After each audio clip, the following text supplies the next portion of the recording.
Hello viewers, welcome to my YouTube channel. और आज के वीडियो में हम बात करेंगे concept of scope and scoping rule. जैसा कि मैंने आपको प्रीवियस वीडियो में दिखाया था कि किस तरीके से हम scope, it means the range of variable, और स्कोपिंग रूल इन सी और सी प्लस प्लस, वो चीज़ें मैंने आपको बताई थी। सो जो what are the scoping rules in C, so मैंने आपसे बताया था कि हम ब्लॉक स्कोप कर सकते हैं, file scope and function scope. There are multiple scope when we are using C language.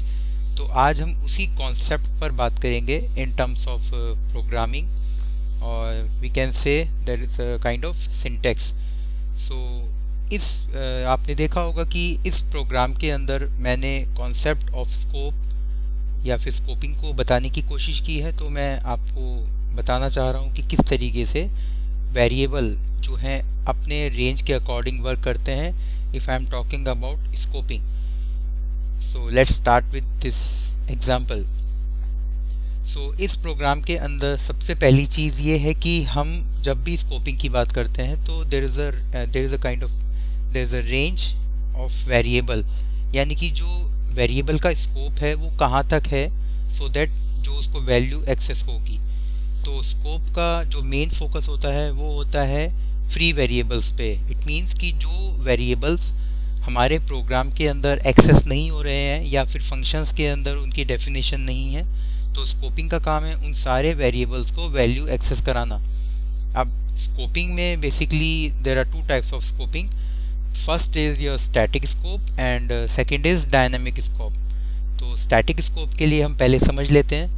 तो इस प्रोग्राम के अंदर आप देखेंगे मैंने एक ग्लोबल वेरिएबल बनाया है, int a is equal to 10, और एक लोकल वेरिएबल है that is int integer form, integer data type a is equal to 20। तो स्कोपिंग की बात हो रही है, रेंज की बात हो रही है, तो हम यहाँ पे लोकल और ग्लोबल वेरिएबल्स को भी डिस्कस कर रहे हैं। तो global variable we can access it from anywhere, but जो लोकल स्कोपिंग होती है या फिर लोकल वेरिएबल होता है वो विद इन अ ब्लॉक होता है। तो there will be some restrictions during the execution from the local variable. So right now I used global variable, integer form है, a इज इक्वल टू 10 है। तो अब यहाँ पर अब अगर हम 1 बाय 1 प्रोसेस करते हैं इस प्रोग्राम को, तो सबसे पहले ये हमारा ग्लोबल वेरिएबल है int a is equal to 10। After that मैंने यहाँ पर नंबर ऑफ फंक्शंस यूज़ करे हैं, fun1 and fun2, these are the functions. So functions 1 जो पहला फंक्शन है मेरा, उसके अंदर मैंने डेफिनेशन दी है वेरिएबल्स को, वो है इंटीजर फॉर्म है और b वैल्यू है, इंटीजर b टाइप का जो ये मेरा वेरिएबल यहाँ पर मैंने डिफाइन करा है फंक्शंस के अंदर, that is the definition of variable b। अब right now with in the block हम देखेंगे कि हम कुछ प्रिंट कराना चाह रहे हैं। यहाँ पर मैं इसको थोड़ा सा रीडेबल फॉर्म में लिख देता हूँ। अगर आप इस प्रोग्राम को रन करेंगे तो ये एग्जैक्टली रन नहीं होगा, but right now I am telling you the actual concept of scope and scoping rule through this example. This is the example of scoping, dynamic scoping and static scoping. तो यहाँ पर मैंने integer a global type है, global variable है, function 1 है, उसके अंदर मैंने b को डिफाइन करा है, b की डेफिनेशन दी है, वेरिएबल की डेफिनेशन दी है। आफ्टर दैट मेरा ब्लॉक स्टार्ट हुआ है, तो मैं यहाँ पर a और b की वैल्यू प्रिंट कराना चाहता हूँ। तो व्हाट इट मीन्स कि यानी कि a और b की वैल्यू प्रिंट होगी। तो अब यहाँ पर स्कोपिंग ये कहता है कि किसी भी वेरिएबल को कि आप अपने फंक्शन से बाहर आइए, देन उसके बाद जो वैल्यू उसको डिफाइन होगी या जो उसको वैल्यू असाइन होगी वो अकॉर्डिंगली स्टैटिक और डायनामिक के प्रोसेस के थ्रू कंप्लीट हो जाएगा। तो यहाँ पर स्टैटिक डायनामिक ये कहता है कि जो वैल्यू असाइन होगी वो ब्लॉक टू ब्लॉक होगी। इट मीन्स पहले ब्लॉक पर चलेगा, फिर नेक्स्ट ब्लॉक पर आएगा, देन उसके बाद सो ऑन, जब तक वो ब्लॉक्स हमारे ख़त्म नहीं हो जाते हैं विद इन अ प्रोग्राम। जैसे ही हमारे ब्लॉक्स ख़त्म हो जाएंगे तो after that error will be generated, error आ जाएगी प्रोग्राम के अंदर। तो यहाँ पर हम प्रिंट कराना चाह रहे हैं value a and value b के अकॉर्डिंगली प्रिंट एफ कराएंगे, तो मल्टीप्लिकेशन होगा a और b की वैल्यू में। तो b की वैल्यू हमें असाइन है, फंक्शन के अंदर मैंने इंटीजर b डेफिनेशन दी है वेरिएबल की। तो यहाँ पर मेरी b की वैल्यू क्या होगी, b की वैल्यू होगी मेरी 30, क्योंकि यहाँ पर जो फंक्शन 1 है फंक्शन 2 के अंदर, फंक्शन 1 की वैल्यू जो होगी हमारी फंक्शन 1 की वैल्यू के साथ ये कॉल होगा function 1, that is the value of b is 30। But right now जब प्रोसेस होगा ये प्रोग्राम कंपाइलेशन फॉर्म पे, क्योंकि स्टैटिक स्कोप के बारे में ये बोला गया है कि ये कंपाइलेशन टाइम पर चलता है और डायनामिक स्कोपिंग हमारा रन टाइम पर चलता है। तो सबसे पहले हम स्टैटिक स्कोपिंग देख रहे हैं। तो हमारा प्रोग्राम जब प्रोसेस होगा, एग्जीक्यूट होगा, तो ये विद इन अ ब्लॉक जाएगा। तो ये पहले ब्लॉक में देखेगा कि यहाँ पर print f percentile d a comma b, b की वैल्यू तो इसको मिल जाएगी 30 यहाँ से फंक्शन 1 से, बट ए की वैल्यू नहीं मिल पाएगी क्योंकि ए जो है यहाँ पर असाइन नहीं है, ए की डेफिनेशन हमने फंक्शन के अंदर डिक्लेयर नहीं करी है। तो ये क्या करेगा, फ्री वेरिएबल पर वर्क करेगा स्कोप और स्कोपिंग। तो ये ए को क्या करेगा, इसको एक्सेस कराएगा वैल्यू। तो ये अपने स्कोपिंग कहता है अपने फंक्शन से बाहर आओ, आफ्टर दैट जो भी नियर बाय वैल्यूज है the value will be assign. तो जैसे ही अपने ब्लॉक से बाहर आएगा तो ग्लोबल वेरिएबल की वैल्यू हमने दी है a इज इक्वल टू 10। तो ये क्या होगा, इसको वैल्यू मिलेगी जैसे ये ब्लॉक से बाहर आएगा, तो value will B 10, that is the value of a।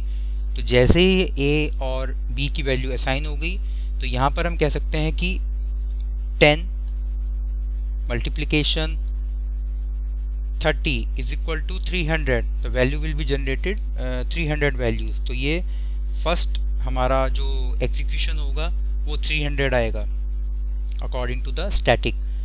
अब जैसे ही मैं बात करता हूँ आपसे, स्टैटिक मेरा कंप्लीट हो गया, तो मैं कह रहा हूँ आपसे कि अगर मैंने यहाँ पर इस चीज़ को स्टैटिकली बताया है, बट मैं आपसे अगर डायनामिकली बात करता हूँ तो डायनामिकली क्या होगा, डायनामिकली हम कह सकते हैं कि वैल्यू क्या है हमारी b की 30 है, बट a की वैल्यू क्या है हमारी, यहाँ पर a की वैल्यू अगर हमें फाइंड करनी है तो according to the dynamic scope, तो डायनामिक स्कोप ये कहता है कि जैसे ही वो अपने ब्लॉक से बाहर आएगा तो यहाँ ब्लॉक टू ब्लॉक नहीं चलता है, यहाँ पर कॉलिंग फंक्शन के थ्रू प्रोसेस होता है हमारा जो डायनामिक स्कोपिंग है। तो जैसे ही a की वैल्यू असाइन करनी होगी, अगर हम if you are following the rule of dynamic scope, तो जैसे ही ये अपने ब्लॉक से बाहर आएगा तो ये क्या होगा, यहाँ पर ये फंक्शन 1 अपने कॉलिंग फंक्शन के पास जाएगा। इट मीन्स कि जो फंक्शन 1 है, कॉलिंग फंक्शन क्या है हमारा फंक्शन 2, तो ये फंक्शन 2 के पास जाएगा। ये आप ग्लोबल वेरिएबल को एक्सेस नहीं करेगा क्योंकि डायनेमिकली ये कहता है कि वो कॉलिंग फंक्शन के थ्रू जाए, अगर वहाँ वैल्यू ना मिले तो फिर वो आगे बढ़े। तो कॉलिंग फंक्शन हमारा क्या है fun2, तो फंक्शन 2 पर वैल्यू क्या है हमारी integer a is equal to 20। तो हम बात कर रहे हैं यहाँ पर डायनामिक की, तो डायनामिक स्कोपिंग के according the value will be 20 into 30 is equal to 600। तो according to the static scope a और b की वैल्यू होगी 10 एंड 30, तो हमारा रिजल्ट आएगा 300।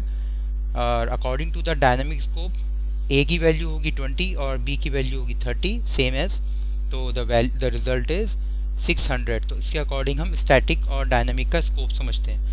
अब मैं यहाँ पर कहता हूँ कि अगर मैं डायनामिक स्कोप की बात कर रहा हूँ और यहाँ पर मैं इसको comment as a comment consider करता हूँ int a is equal to 20, तो what will be the output, output क्या होगा, जैसे ही ये कॉलिंग फंक्शन के पास जाएगा तो इसको a की वैल्यू नहीं मिलेगी, फिर वो कहाँ पर जाएगा, कॉलिंग फंक्शन के बाद वो उस फंक्शन के पास जाएगा जिसने उसको कॉल किया है। तो मेन फंक्शन के अंदर फंक्शन 2 है, यहाँ पर भी वैल्यू नहीं मिली, तो फिर क्या होगा, ये फिर इसको स्किप करेगा इस फंक्शन को जिसके थ्रू वो कॉल किया गया था। तो फाइनली उसको वो a की वैल्यू कौन सी असाइन करेगा, ग्लोबल वेरिएबल को, क्योंकि ग्लोबल वेरिएबल का एक सबसे बड़ा एडवांटेज यही है कि प्रोग्राम में we can access from anywhere. तो ये अगर यहाँ पर इसको वैल्यू नहीं मिली है फंक्शन 2 के अंदर, तो ये डायरेक्टली कहाँ जाएगा, हमारे ग्लोबल वेरिएबल। तो ग्लोबल वेरिएबल भी हमारा वैल्यू क्या है 10।